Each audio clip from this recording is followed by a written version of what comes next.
오늘은 반어법입니다.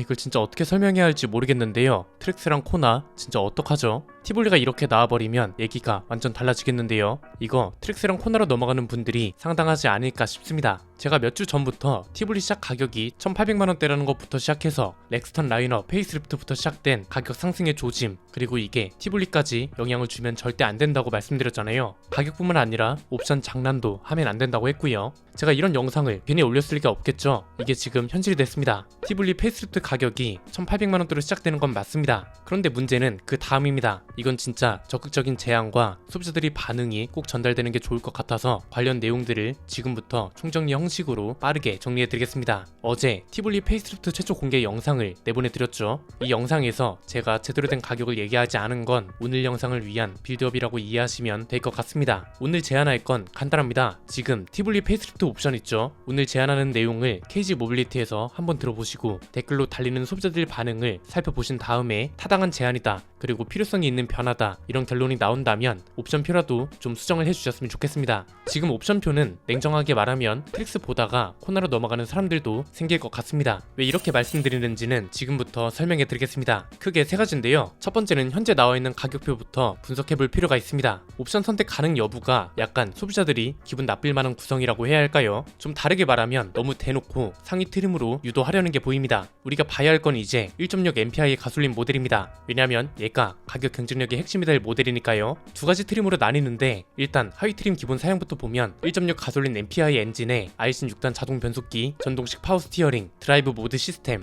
이런 게 기본입니다. 외관 사양으로는 16인치 휠과 타이어, 프로젝션 헤드램프, LED 테일램프, 전방 LED 안개 등, LED 후방 보조 제동 등, LED 방향 지시 등, 오토 폴딩, 열선, 전동 조절 기능이 포함되어 있는 아웃사이드 미러, 후드와 베이크라인 크롬 몰딩, 리어 와이퍼, 폴 안테나가 기본이고요. 실내 사용으로는 직물 시트, 슈퍼비전 3.5인치 LCD 클러스터, 이건 이제 계기판은 아날로그로 들어간다는 거죠. 스포티 디커 스티어링 휠, 2열 6대4 분할 풀 플랫 폴딩 시트, 2열 리클라이닝 시트, 운전석 펌핑식 높이 조절 장치, 2열 센터 헤드레스트, 선글라스 케이스, 2단 매직 러기지 보드, 센터 콘솔 암레스트, 도어 암레스트 소프트 패드, 데이 앤 나이트 룸미러, 실버 인사이드 도어 핸들이 기본입니다. 편의 사용으로는 리모트 폴딩 키, 매뉴얼 에어컨, 크루즈 컨트롤, 운전석 세이프티 파워 윈도, 수동식 틸트 앤 텔레스코픽 스티어링 휠, USB 충전기, 12V 파워 아울렛, 깜빡이 레버에 있는 원터치 비상등 버튼이 기본 적용입니다. 안전 사용으로는 에어백 6개, ESP, 후방 주차 경고, 1열 시트벨트, 듀얼 프리텐셔너와 로드 리미터, 타이어 공기압 경보 시스템, 시트벨트 리마인더, 유아용 시트 고정 장치, 속도 감지 도어로, 1열 시트 슬라이딩 헤드레스트, 멀티미디어 사양으로는 MP3 오디오, 스피커 6개, 스티어링 휠 리모컨, 블루투스 핸즈 프리, 그리고 USB 단자가 기본입니다. 일단 기본 사양 자체는 뭐라 할 게 없습니다. 왜냐면 어차피 가장 저렴해야 하는 소형 SUV이기 때문에 기본 사양조차 호화스러운 걸 원한다면 그건 욕심이죠. 상위 트림으로 넘어가면 17인치 다이아몬드 커팅 휠과 이중 접합 차음 유리, LED 주간 주행 등 리어 스포일러, 유틸리티 루프렉이 추가되고요. 실내는 인조 가죽 시트, 가죽 커버 스티어링 휠, 화장 거울 램프, 2열 센터 암레스트와 컵 홀더, LED 룸 램프, 편의 사용으로는 스마트키 시스템, 운전석 8방향 전동 시트와 전동식 2방향 럼버 서포트, 앞좌석 통풍 시트, 전자석 열선 시트, 열선 스티어링 휠, 오토라이트 컨트롤,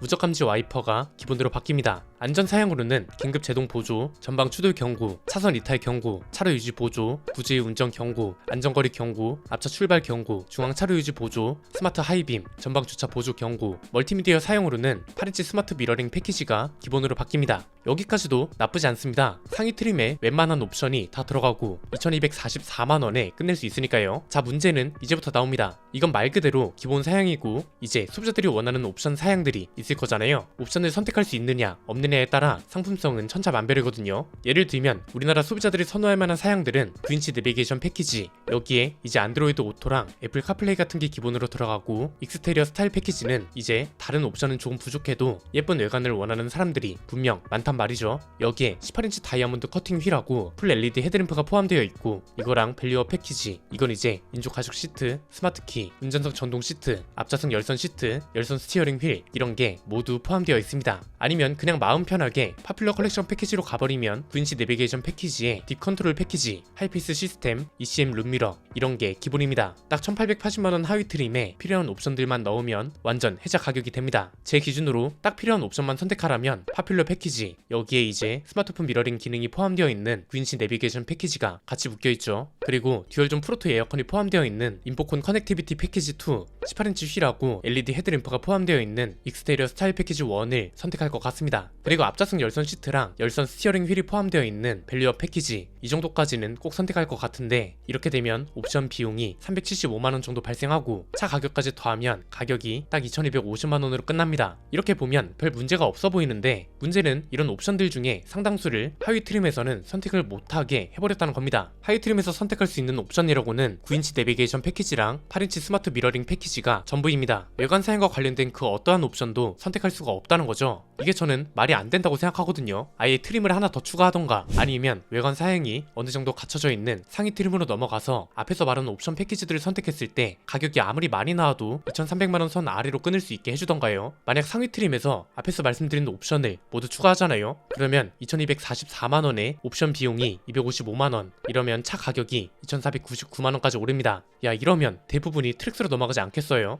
두 번째는 제가 제안드리고 싶은 건 이겁니다. V1 트림에서 옵션 포함 2200만원 선이 딱 적당하다는 건데요. 그렇지 않으면 티볼리를 선택해야 하는 이유를 소비자들이 잘 모를 것 같지 않나요? 왜냐면 지금 우리나라 자동차 시장에는 트랙스가 있잖아요. 트랙스는 완전 새로운 신차고 티볼리는 2차 페이스리프트 모델이란 말이죠. 트랙스를 이 옵션 구성으로 이길 수 있겠어요? 좀 힘들지 않을까요? 트랙스는 그냥 상위 트림인 액티브 기본형으로만 가도 충분히 탈만합니다. 얘가 2680만원짜리인데 옵션이라고 해봤자 어댑티브 크루즈 컨트롤, 썬루프 이런 것만 추가되는 정도입니다. 이건 사실 없어도 되는 옵션이잖아요. 티볼리에 지금 쓸만한 옵션들을 넣으면 2500만원이 나오는데 180만원 차이로 티볼리가 선택을 받을 수 있을까 싶은 겁니다. 애초에 타깃층을 다르게 가져가야 승부가 날 거라고 보거든요. 물론 같은 소형 SUV 시장은 맞습니다. 그런데 이미 통계 자료, 그리고 티볼리 초기형 모델이 성공했던 이유를 토대로 생각했을 때 트랙스는 남성 고객들, 티볼리는 여성 고객들을 중심으로 타깃이 이뤄져야 한다는 겁니다. 트랙스는 돈을 조금 더 내더라도 퍼포먼스가 더 좋은 차가 낫지, 이렇게 생각하는 사람들이 사게 되어 있습니다. 그런데 티볼리는 그게 아니라고요. 예쁜 디자인, 저렴한 가성비와 편의 사양, 이 두 가지가 무조건 충족되어야 하는데, 저렴한 가성비로 가자니 예쁜 디자인을 포기해야 하고 예쁜 디자인과 편의성을 따지자니 트랙스랑 가격이 비슷해지고, 이러면 과연 게임이 될까요? 이러는 분들도 있더라고요. 야, 원자재 값도 올랐는데 땅 파서 장사하냐? 이런 건데, 그렇게 따지면 현대차도 가격 오르는 거 욕하면 안 되는 거고요. 케이지한테 견제 역할을 해달라는 요구도 하시면 안 되죠. 잃어버린 10년 어떻게 회복할 건데요? 조금 저렴하게 팔아서 3만대 넘게 팔고 점유율도 뺏어오는 게 맞는 거지, 조금 비싸게 팔자는 생각 때문에 지금처럼 한 달에 200대밖에 못 팔면 되겠어요? 1년 내내 판다고 해도 2400대밖에 안 되는 건데, 이게 지금 슈퍼카가 아니잖아요. 트랙스랑 코나가 한 달에 2000대, 3000대를 넘게 팔고 있습니다. 심지어 트랙스는 증상까지 한다고 하고요. 소형차는 박리담회 중에서도 가장 확실한 박리담회를 해야 하는 차잖아요. 애초에 소형차라 마진이 적은 건 당연하고 점유율 싸움을 위한 카드로 봐야 한다고요. 장기 말로 따지면 차 역할을 해야 하는데 왜 차 역할을 하려 하냐 이겁니다. 양쪽에 있는 사가 모두 죽으면 상대방의 점유율 공격을 수비하기가 굉장히 어려워집니다. 가지고 있는 병력으로 최대한 큰 승리를 거둬야지, 이러면 어려워진다 이겁니다. 소비자들은 냉정합니다. 그냥 질문을 던져볼까요? 트랙스랑 티볼리 가격이 비슷합니다. 그런데 트랙스는 터보 엔진이고 티볼리는 MPI 엔진입니다. 심지어 트랙스는 완전 새로운 신차고 티볼리는 페이스리프트만 2번 한 차례요. 어떤 차를 선택할까요? 만약 V1 트림에서 앞에서 말한 한국 소비자들이 선호하는 옵션 사양들, 이런 것들을 딱 선택하면 2250만원 정도가 나오잖아요. 이렇게만 살 수 있어도 굉장히 저렴한 가성비 SUV 전략이 통할 거라고 보는데, 이건 여러분의 의견도 꼭 필요한 내용이라 댓글로 남겨주시면 감사드리겠습니다. 트랙스는 2600에서 2800만원 시장을 가져가고 있으니 티볼리는 2200만원 시장을 사이좋게 나눠 가지면 됩니다. 티볼리랑 트랙스 사이에서 가격 고민 자체를 하면 안 된다는 겁니다. 100에서 200만원 정도 차이면 대부분이 트랙스로 넘어갑니다. 기껏 디자인 예쁘게 바꿔놓고 기본 가격도 잘 나와놓고 옵션 선택 때문에 트랙스랑 코나만 좋은 일을 하는 건데, 이러면 안 되지 않을까요? 세 번째는 이렇게 적극적으로 제안하는 이유는 아직은 그래도 기회가 남아있다고 생각하기 때문입니다. 만약 지금 이대로 간다면 얼마 전 영상에서 우려했던 대로 토레스가 쌓았던 가성비 이미지가 넥선 라인업하고 티볼리로 무너질 가능성이 큽니다.